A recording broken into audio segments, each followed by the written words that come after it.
सभी भक्तों को श्री शिवाय नमस्तुभ्यम हर हर महादेव। ओम नमः शिवाय, जय महाकाल, शिवाय नमः। ओम। तो आज हम आपको बताने वाले हैं सफ़ेद आंकड़े की जड़ के बारे में।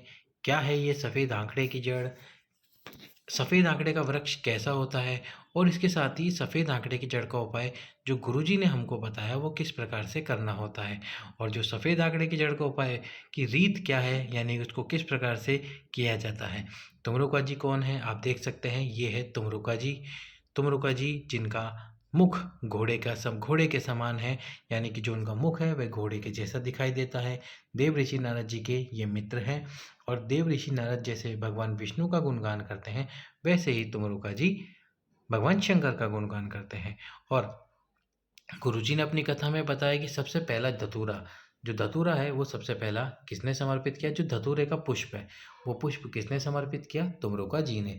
जब वे पहली बार पृथ्वी पर आए तो वे भगवान शंकर को कोई वस्तु समर्पित करने के लिए सोच रहे थे कि भगवान शिव को ऐसा क्या समर्पित किया जाए जो आज तक किसी ने समर्पित नहीं करा।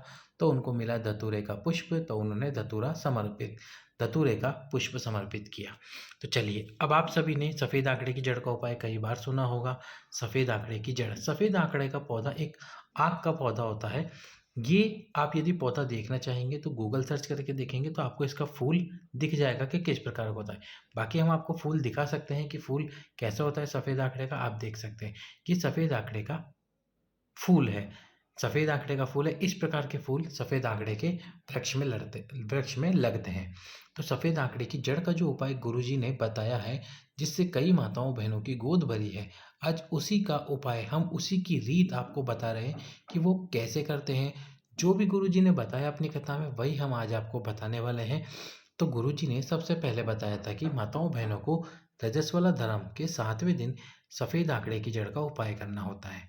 अब इसमें क्या करना होता है कि आपको सफ़ेद आंकड़े की जड़ को लेकर आना होता है। अब लेकर कब आएँ? कुछ माताओं बहनों का प्रश्न होता है। तो उसके लिए गुरुजी ने बताया कि आप जड़ को 1-2 दिन पहले लेकर आ जाइए। यदि आप 7वें दिन जड़ को लाना चाहते हैं तो आप ज़रूर ला सकते हैं। 7वें दिन जड़ को लेकर आए, लाकर उसको धोकर फिर आप उसको उपयोग यानी कि उपाय करने के लिए ले जा सकते हैं। और यदि आप 1-2 दिन पहले जड़ ला सकते हैं, उसको लाकर फ्रिज में रख लीजिए ताकि वो जड़ सूखे नहीं, या फिर पानी में डाल के रख लीजिए। इसके बाद में आपको उस जड़ को कोशिश तो करनी है कि पति और पत्नी दोनों इस जड़ को लेने जाएँ। लेकिन यदि कभी ऐसा हो जाए कि पति-पत्नी जा नहीं सकते साथ में, तो पत्नी अकेले जाएँ, कोशिश करें, या अपने साथ किसी ऐसे व्यक्ति को लेकर जाएँ जो उनकी जड़ निकालने में मदद कर सके। अब इसके साथ ही आपको पति और पत्नी को दोनों को शिव मंदिर में जाना है जड़ को लेकर, और फिर दोनों को जड़ को लेकर जाना है और फिर उपाय करना है। कोशिश करें उपाय दक्षिण दिशा में जाकर करें। दक्षिण दिशा में जाकर सबसे पहले तो 7वें दिन जाएँ मंदिर में, बाबा से प्रार्थना करें कि हे शिव जी, हम इस उपाय को करने के लिए आए हैं। और इसके साथ ही गुरुजी ने बताया सफ़ेद आंकड़े की जड़ का तिलक, जो कि आप कोई कार्य करने जा रहे हैं, कोई उपाय करने जा रहे हैं, किसी से बात करने जा रहे हैं, तो सफ़ेद आंकड़े की जड़ का तिलक ज़रूर लगा के जाएँ।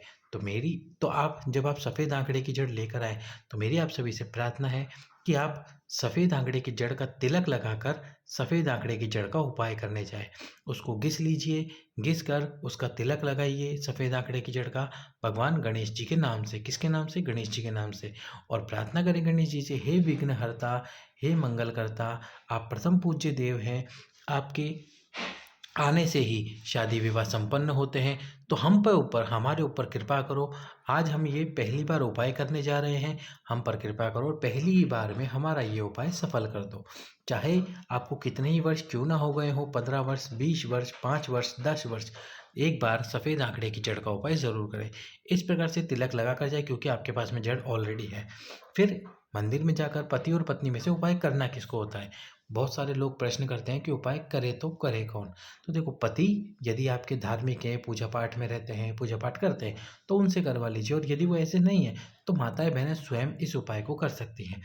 भगवान शंकर के शिवलिंग पे से उस जड़ को आपको घुमाना है, और घुमाने की जो दिशा होगी वो घड़ी की दिशा यानी कि क्लॉकवाइज इस प्रकार से होनी चाहिए। एंटी क्लॉकवाइज उल्टे इस प्रकार से जड़ को मत घुमाना, केवल सीधे इस प्रकार से जड़ को घुमाना, ताकि आपका जो उपाय है वो सफल हो। 21 बार जड़ घुमानी है और 21 बार नाम लेना है। तुमरुकेश्वर महादेव का। जब पहली बार गुरुजी ने उपाय बताया था तो कहा था कि तुमरुका जी का नाम लें।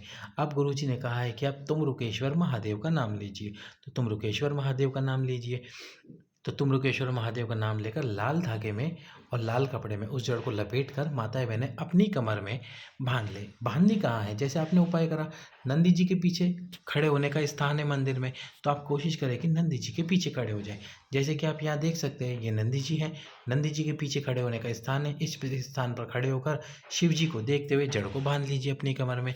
यदि माताएं बहनें असमर्थ हैं तो अपने पति की सहायता ले और उस जड़ को अपनी कमर में बांध ले। पर यदि मंदिर में जगह नहीं है खड़े होने की, शिवलिंग के सम्मुख में ही खड़े हो जाइए। नंदी जी के पीछे जगह नहीं है खड़े होने की, तो शिवलिंग के सम्मुख में खड़े होइए और खड़े होकर उस जड़ को बांध लीजिए। अब एक पीपल का पत्ता भगवान अवधूतेश्वर महादेव, कौन से महादेव? भगवान अवधूतेश्वर महादेव के नाम से शिवलिंग पर समर्पित करो। किसका पत्ता? पीपल का पत्ता अवधूतेश्वर महादेव के नाम से समर्पित करके उसको 5 मिनट बाद उठा लो। 5 मिनट बाद उठाकर उसको गाय के दूध में उबाल लो जब आप रात्रि को सोएं उससे पहले, और इस गाय का जो दूध है उसमें से पीपल के पत्ते को निकाल कर रख दो। अब कुछ माताओं बहनों ने प्रश्न करा कि इस पीपल के पत्ते का करना क्या है उसके बाद दूध में से निकाल कर। तो यदि आपके आसपास में कोई वृक्ष है उसके नीचे रख दीजिए, या फिर आप नेक्स्ट डे अगर आसपास वृक्ष नहीं है तो फिर आप जब अगले दिन जाएंगे तो अगले दिन जाकर वृक्ष के नीचे इस पीपल के पत्ते को रखवा दीजिए किसी से, या आप स्वयं रख दीजिए। दूध को पीजिए, दोनों पति और पत्नी आधा आधा, और तुमरुका जी या तुमरुकेश्वर महादेव का नाम लो। 3 महीने तक इस जड़ को बांध के रखो, और पीपल के पत्ते वाला ये जो उपाय है इसको आप कम से कम 1 महीने तो ज़रूर करो। यदि आप प्रतिदिन मंदिर नहीं जा सकते तो 5 पीपल के पत्तों के साथ उपाय कर सकते हैं, 7 पीपल के पत्तों के साथ उपाय कर सकते हैं। 5 पीपल के पत्ते अलग अलग समर्पित करके, 7 पीपल के पत्ते अलग अलग समर्पित करके भगवान अवधूतेश्वर महादेव के नाम से फ्रिज में लाकर रख लीजिए। इस प्रकार से ये उपाय होगा। अब इसके बाद में कुछ माताओं बहनों ने कहा कि हमारी उम्र कम है फिर भी हमारा रजस्वला बंद हो गया है, तो वह 7वें दिन उपाय किस प्रकार करें? तो इसके लिए गुरुजी ने कहा या तो आप किसी सोमवार के दिन या फिर प्रदोष के दिन आप इस उपाय को कर सकते हैं। जड़ को लाकर बांध लीजिए, बाबा की कृपा होगी तो आपका रजस्वला धर्म भी आएगा और आपको संतान प्राप्ति भी होगी। तो आप जिन माताओं बहनों को रजस्वला धर्म बंद है और उनकी इच्छा है वे एक बार सोमवार के दिन या फिर प्रदोष के दिन इस उपाय को ज़रूर करें। इस प्रकार से उपाय करना है। अब जब हम उपाय बताते हैं तो माताएं बहनें कहती है हमने पहले से जड़ बांध रखी है, हमको फिर से बांधनी है क्या? जी नहीं, आपको क्या करना है, 3 महीने तो बांध के रखनी है इस जड़ को। यदि 3 महीने पूरे हो जाए और आपका गर्भ ना रुके तब आप एक बार फिर से कोशिश करें बांधने की। हम उपाय बताते हैं उन माताओं बहनों के लिए जिन्होंने कभी ये उपाय नहीं किया है या फिर जो उपाय करने वाले हैं, इस प्रकार से। तो ये हो गया सफ़ेद आंकड़े की जड़ का उपाय, सफ़ेद आंकड़े के। अब हम आपको बताते हैं सफ़ेद आंकड़े के फूल का उपाय, जो कि तुमरुका जी के नाम से, ये तुमरुकेश्वर महादेव के नाम से जो गुरुजी ने बताया। उन्होंने क्या बताया गुरुजी ने? तुमरुकेश्वर महादेव के नाम से आपको एक पुष्प लेना है सफ़ेद आंकड़े का। पुष्प लेकर उस पुष्प को माता अशोक सुंदरी के स्थान पर समर्पित कर देना है तुमरुका जी के नाम से। किसके नाम से? तुमरुका जी के नाम से। और तुमरुका जी के नाम से समर्पित करके उस पुष्प को, जो आपकी बीमारी है उस बीमारी का नाम लेकर, उस बीमारी को बोलकर वो पुष्प तुमरुका जी के नाम से माता अशोक सुंदरी के स्थान पर समर्पित कर दो। आप जो डॉक्टर की दवाई खा रहे हैं उसको जरूर खाएं। डॉक्टर भी भगवान स्वरूप ही है, जैसा कि गुरु जी ने अपनी कथा में बताया। तो उनकी दवाई भी खाएं, पर ये छोटा सा उपाय ज़रूर कर लें। वो पुष्प आपको समर्पित करना है। समर्पित करने के बाद में, तुमरुका जी के नाम से समर्पित करने के बाद, इस पुष्प को आपको उठाना है और बहते हुए जल में छोड़ देना, यानी कि बहते हुए जल में गिरा देना। अब आप कहेंगे बहता हुआ जल आसपास नहीं है, तो किसी पात्र में जल भरो, उसके अंदर इस पुष्प को डालो तुमरुका जी के नाम से, और इस पानी को किसी भी वृक्ष के नीचे डाल दो। तो ये हो जाएगा तुमरुका जी का दूसरा उपाय, सफ़ेद पुष्प का, यानी कि सफ़ेद आंकड़े का ही उपाय। ये उपाय कम से कम 7 दिन जरूर करो प्रतिदिन के हिसाब से। अब तीसरा जो उपाय है वो है गुलाबी पुष्प का उपाय। गुलाबी जो पुष्प होता है सफ़ेद आंकड़े की तरह ही उसमें गुलाबी कलर होता है, यानी कि गुलाबी पुष्प होता है। स्क्रीन पर आप देख सकते हैं ये होता है गुलाबी आंकड़ा। तो इस प्रकार से गुलाबी आंकड़े से आपको उपाय करना है। और ये जो उपाय बताया है ये भी गुरु जी ने बताया है तुमरुका जी के नाम से, तुमरुकेश्वर महादेव के नाम से। ये उपाय आपको कैसे करना है, इस उपाय का वर्णन करते हुए गुरु जी ने कहा कि आप किसी विषम परिस्थितियों में फंस गए हो, यानी कि परिस्थितियां ऐसी हैं जिसमें आप नहीं जाना चाहते, उन विषम परिस्थितियों में फंस गए हो, या फिर आपकी कोई इच्छा है या फिर आपकी कोई मनोकामना है तो गुलाबी आंकड़ा लीजिए। लेकिन गुलाबी आंकड़े में आपको एक पुष्प नहीं लेना, जैसे एक सिंगल पुष्प नहीं लेना। जब वो 5 पुष्पों का एक गुच्छा बना हुआ हो, जो 5 पुष्प एक साथ हो, वो 5 पुष्प लेने हैं एक साथ। तुमरुका जी के नाम से शिव जी के जो चरण होते हैं, ये जो स्थान होता है चरण वाला, यहाँ पर वो पुष्प स्पर्श कराने हैं। स्पर्श कराकर वो पुष्प माता अशोक सुंदरी के स्थान पर समर्पित करने हैं। तुमरुका जी के नाम से आपकी इच्छा बोलकर, आपकी परिस्थितियों का वर्णन कर कर समर्पित कर दीजिए। ये पुष्प आपकी जो भी विषम परिस्थितियां चल रही होगी, कोई इच्छा होगी, कोई कामना होगी, वह पूरी तरह से समाप्त हो जाएगी। तो इस प्रकार से करना है आपको ये वाला उपाय। अब जो गुरुजी ने बताया है उपाय, वो बताया है 11 रुद्रों का उपाय, और ये उपाय है मनोकामना पूर्ति उपाय। भगवान शंकर की जल से आरती करने वाला उपाय, मनोकामना पूर्ति उपाय, जल से आरती करने वाला उपाय। ये उपाय किस प्रकार है? तो सबसे पहले आपको वही एक पुष्प लेना है सफ़ेद आंकड़े का। अब जैसे ये पुष्प आपको दिखाई दे रहा है, इस पुष्प को आपको क्या करना है, यहाँ आपकी हथेली पर रख लेना है, और यहीं पर आपको फिर रखना है एक कलश जल। सीधे हाथ की हथेली पर रखकर एक कलश जल रखकर सबसे पहले दक्षिण दिशा में खड़े हो जाना है। शिवलिंग के पीछे की तरफ, जिस तरफ जलाधारी होती है, तो शिवलिंग के पीछे की तरफ यानी कि दक्षिण दिशा में खड़े होकर उत्तर की तरफ मुख रखकर आपको ये उपाय करना है। 11 रुद्रों का नाम लेना है। भगवान शंकर के 11 रुद्र हैं और 11 रुद्रों का नाम लेना है। एक एक रुद्र का नाम लेते हुए उस कलश को शिवलिंग पे से घुमाना है 11 बार। कितनी बार? 11 बार उस कलश को घुमाना है। 11 रुद्रों के नाम से, 11 रुद्रों के नाम से उस कलश को घुमाकर 11 बार घुमाना है। 11 रुद्रों में जैसे कपाली, पिंगल, आप ये नाम देख सकते हैं। इसके बाद जब आप 11 बार घुमा लो, तो वो जो कलश है आपके हाथ में, उस कलश को उल्टे हाथ में पकड़ो। जो पुष्प है, उस पुष्प को पहले माता अशोक सुंदरी के स्थान पर समर्पित करो, और जो कलश का जल है वो भगवान शंकर के शिवलिंग पे समर्पित कर दो। इस प्रकार से अपनी मनोकामना बोलते हुए आपको ये उपाय करना है।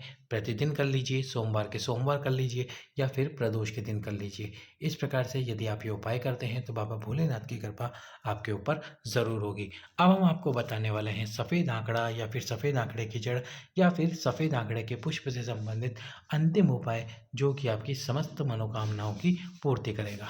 और ये जो पुष्प है, ये पुष्प किस प्रकार से समर्पित करना है और इस पुष्प से क्या लाभ होगा? जो भी आपकी कामना है, तो आपको 3 विशेष स्थान पर सफ़ेद आंकड़े का पुष्प समर्पित करना चाहिए। क्या करना चाहिए? सफ़ेद आंकड़े का पुष्प। सफ़ेद आंकड़े का जो पुष्प, वो 3 विशेष स्थान पर समर्पित करना चाहिए। सबसे पहला स्थान है भगवान शंकर के शिवलिंग में माता अशोक सुंदरी का स्थान। आपकी जो कामना है, उस कामना को बोलकर माता अशोक सुंदरी के स्थान पर समर्पित करना चाहिए। दूसरा जो स्थान है वो है शिवलिंग और माता अशोक सुंदरी के बीच वाला स्थान। इस वाले स्थान पर आपको दूसरा सफ़ेद आंकड़े का पुष्प समर्पित करना चाहिए। और तीसरा और अंतिम, इसमें 3 ही पुष्प का क्यों वर्णन किया गया है? वो इसलिए क्योंकि आप जानते हैं भगवान शंकर को 3 चीज़ें बहुत प्रिय हैं। उनके त्रिशूल में 3 शूल है, उनके त्रिनेत्र हैं, जो बेलपत्र चढ़ता है उसमें भी 3 पत्तियां हैं। तो इस प्रकार से 3 पुष्प से आपकी मनोकामना, आपका जीवन परिवर्तित हो सकता है। दूसरा पुष्प यहाँ समर्पित करके तीसरा पुष्प भगवान शंकर के शिवलिंग पर समर्पित करो, दक्षिण दिशा में खड़े होकर। इस प्रकार से यदि आप ये उपाय करोगे तो आपका जीवन परिवर्तित होगा। सफ़ेद आंकड़े के पुष्प वाला ये उपाय। वीडियो को यदि अभी तक लाइक नहीं किया है तो लाइक करके चैनल सब्सक्राइब कर दो। सभी भक्तों को श्री शिवाय नमस्तुभ्यम। हर हर महादेव।